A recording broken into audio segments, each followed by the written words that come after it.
Welcome to the deep dive. Today we're plunging into something really urgent, something happening right now on American university campuses. It's definitely a critical issue. Imagine this. Spring 2024 alone, over 3,200 students arrested across more than 100 campuses. 3,200. It's a staggering number. And we're talking peaceful protests, often leading to criminal charges.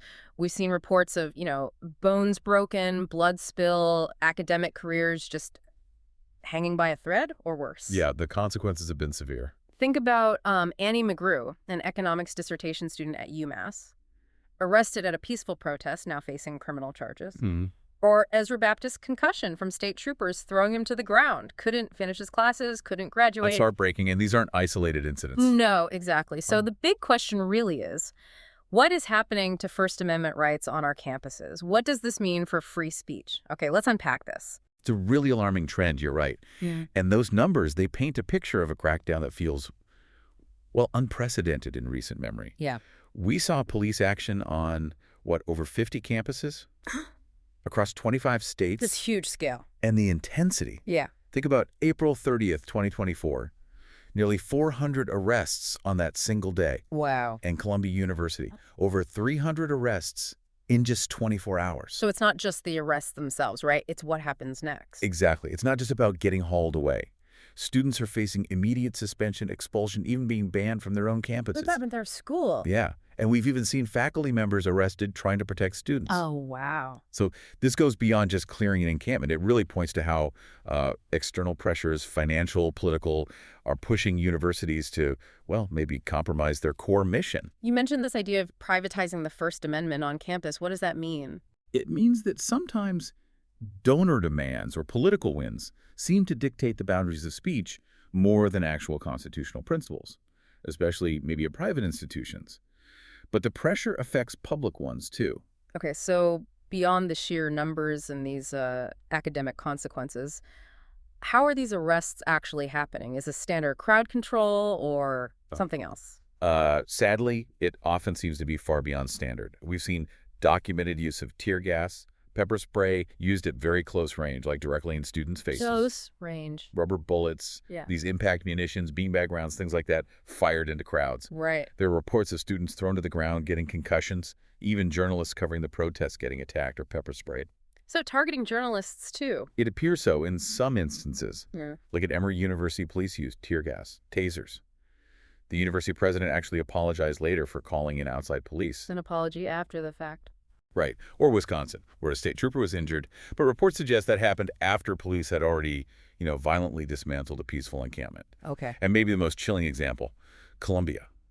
Inside Hamilton Hall, during arrests, an NYPD officer accidentally fired his gun. Accidentally fired his weapon inside a building full of students. One accidental trigger pull away, as you said, from a potential catastrophe. No. Another Kent State moment. That's terrifying to think about. And maybe nothing illustrates this whole alarming situation more starkly than what happened at UCLA, April 30th, 2024. What went down there? UCLA on April 30th was, it was a failure on multiple levels. For hours, counter-protesters attacked a peaceful student encampment. Attacks them, huh? Throwing fireworks, spraying bear spray, which is incredibly dangerous, directly into faces, beating protesters with wooden planks, metal poles. Bear spray, wooden planks. This is violence. Absolutely. We're talking about at least 20 students struck with objects, reports of blood streaming down faces, people screaming for help. It was chaotic and violent. And the police response? Or lack thereof? That was the shocking part. Yeah. Students called 911 repeatedly. One caller was reportedly told, "Yes, we know already," and then the line went dead. Hung up on. They hung up. That's the report. Police eventually showed up, but for hours, they largely stood by. They formed lines, but didn't effectively intervene to stop the attacks on the students in the encampment. Just watched. That's what witnesses described. Professor Nicholas Shapiro, who was there treating injured students, called it like something out of a nightmare. Wow. The student newspaper even published this editorial, basically pleading with the chancellor, asking if someone had to die for the university to step in. That's just devastating. How does a university let that happen? And then the story gets even worse, right? It's this unbelievable inversion of justice. The next night, the police finally moved in forcefully. Against the attackers. No, they arrested the victims. Over 200 students from the encampment, the ones who had been assaulted the night before, they were arrested. The attackers, as far as the reports indicate, mostly walked free. They arrested the victims. While the attackers faced little to no immediate consequence that night, and this physical violence, this legal absurdity, it's just one part of it. The other part is the systematic damage to their academic lives. Right, you mentioned this systematic destruction of academic careers. What does that actually look like for these students? It's brutal. At Columbia, students banned from campus, told they might lose the whole semester. Lose the semester. Pomona College suspended 20 students, cut off their housing immediately. University of Florida threatened 3-year campus bans. 3 years. Yeah. Cal Poly suspended students for 2 academic quarters. We heard from one anonymous student whose future felt completely derailed just for attending a protest at a career fair. Just for being there. And across many schools, seniors, people about to graduate, suddenly couldn't. Their ceremonies, their degrees put on hold or denied. It's life-altering. Absolutely. Annie McGrew, the UMass student, she put it perfectly. I never imagined this is how UMass would respond. It's a profound sense of betrayal. Yeah. And what's really troubling is the justification we sometimes hear, right? This idea that it's about protecting Jewish students. But the sources say many protesters were Jewish. That is such a critical point. It feels like a deeply problematic justification being used. Groups like Jewish Voice for Peace were often central organizers.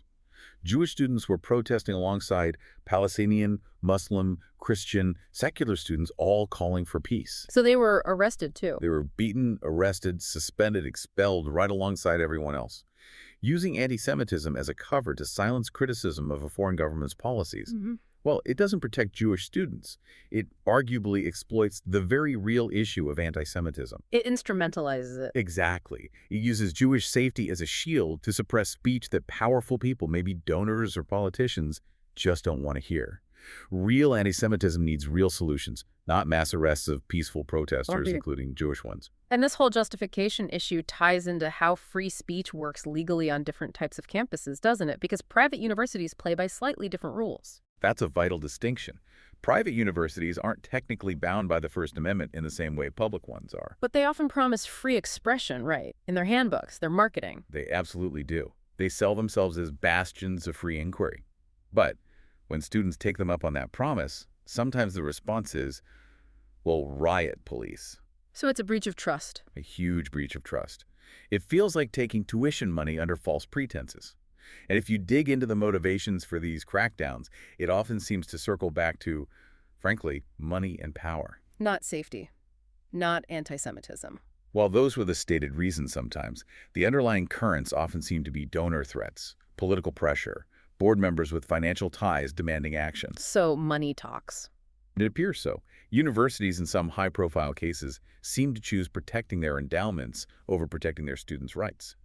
Think about USC canceling its main commencement, or Columbia going fully remote for classes. What message does that send? It sends a pretty clear message, doesn't it? That student rights might be negotiable when funding is on the line. Which brings us right back to the core issue, First Amendment rights. Because for public universities, the ones funded by the state, the law is supposed to be unambiguous. Oh, absolutely unambiguous. The Supreme Court laid it down very clearly back in 1972 in Healy v. James. What did they say? The court said, and this is pretty direct, that First Amendment protections do not apply with less force on college campuses than anywhere else. They called the campus peculiarly the marketplace of ideas. Marketplace of ideas. I like that. It's a powerful concept, a place where diverse thoughts, even uncomfortable ones, are meant to clash and be debated.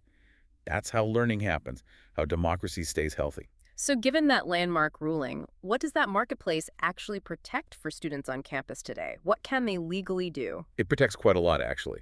The right to peaceful protests, demonstrations, symbolic expression wearing armbands, putting up signs, even encampments as a form of protest speech. Encampments too? Yes, potentially, as symbolic speech. It protects controversial speech, even speech some find offensive. The right to assemble, to gather and share views, and critically, the right to criticize government that includes university policies and foreign governments. Okay, but universities can set some rules, right? Like you can't protest in the middle of the library during finals. Exactly. They can impose reasonable time, place, and manner restrictions. Mm-hmm. Rules about noise levels, not blocking building entrances or emergency routes, things like that. But the key is? The key is that these restrictions must be content neutral.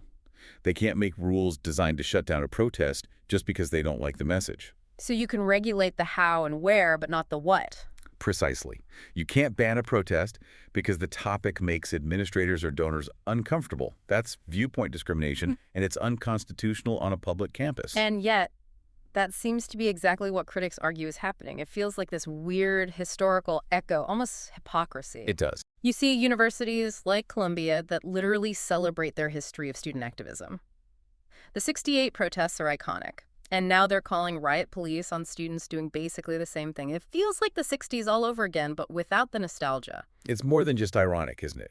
It feels like a betrayal of their own stated values, their own history. And the parallels, especially to the tragedies of that era, are frankly chilling. You mean Kent State? Exactly. We cannot talk about this level of police response on campus without remembering the Kent State Massacre in 1970, May 4th. Ohio National Guard opens fire. 4 students killed, 9 wounded. 67 rounds in 13 seconds. The whole nation recoiled. The cry was never again. Never again. And yet, here we are over 50 years later. Here we are. It's the same script, almost. Protests against an unpopular war or policy, authorities calling students radicals, outside agitators. Heavy-handed response, criminalizing dissent. Does that sound familiar? Eerily familiar. Back then, it was Nixon's invasion of Cambodia. Today, it's criticism of foreign policy or university investments. The President's Commission on Campus Unrest back in 1970 talked about these deep divisions in society, the harsh rhetoric. It could have been written yesterday. So have we learned anything? It sometimes feels like we haven't, and the chilling effect of this current crackdown is immense. It's not just the arrests, it's creating criminal records, destroying academic futures, and maybe worst of all, teaching a whole generation that free speech isn't guaranteed, that it's conditional, that it comes with a potentially devastating price tag if you anger the wrong people. Which is a terrible lesson for a democracy. So given this backdrop, this attack on rights, what can people actually do? Students, faculty, listeners, how do we respond? Well, the first step is knowledge. Understanding what peaceful protest actually means and what rights you do have under the First Amendment. Know your rights. Absolutely. And second, documentation. The advice we hear constantly is document everything. Use your phone. Exactly. Record police interactions, record the protests, record any overreach. That footage can be crucial evidence later, legally or just for public accountability. Your phone is a powerful tool. And this is where organizations step in to help, right? Like the American Human Rights Initiative Foundation, AHRI. Precisely. AHRI operates from this core belief. Free speech on campus isn't just some academic debate point. It's a fundamental human right. It's essential for democracy. Because silencing students. Silence is the future. These young people, as you said, are democracy in action, whether you agree with their specific points or not.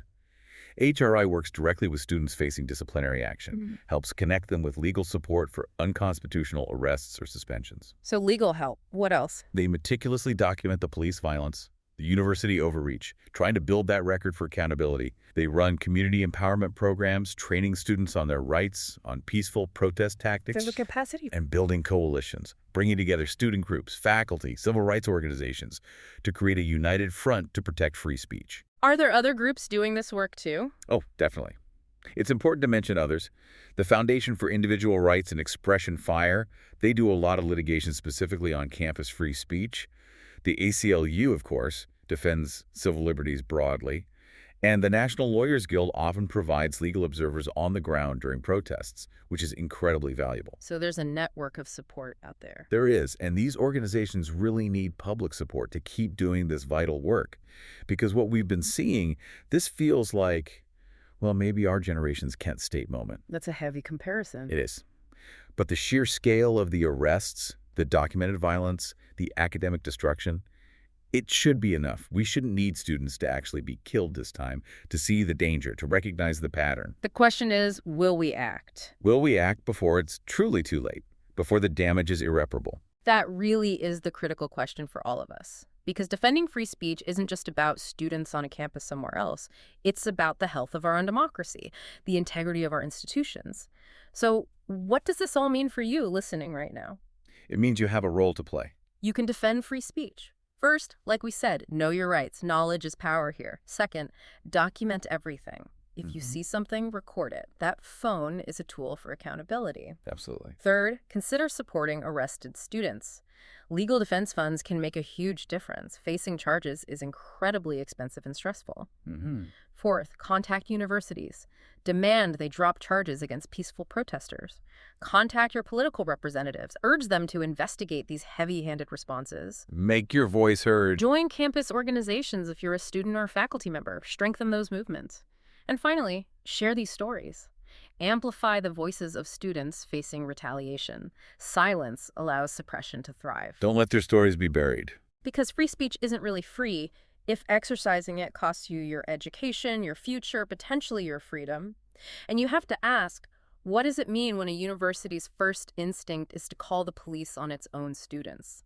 When it starts acting like, as some critics put it, just another arm of the police state, it risks fundamentally betraying its very purpose, doesn't it? It certainly raises that question. To learn more about the American Human Rights Initiative Foundation and support their work protecting student rights, you can visit their website, AmericanHumanRightsInitiativeFoundation.org. That's AmericanHumanRightsInitiativeFoundation.org. And if you or someone you know needs legal support related to campus free speech or wants to report a violation, you can email AHRI directly. Their email is info@AmericanHumanRightsInitiativeFoundation.org. Info@AmericanHumanRightsInitiativeFoundation.org. Please reach out if you need help.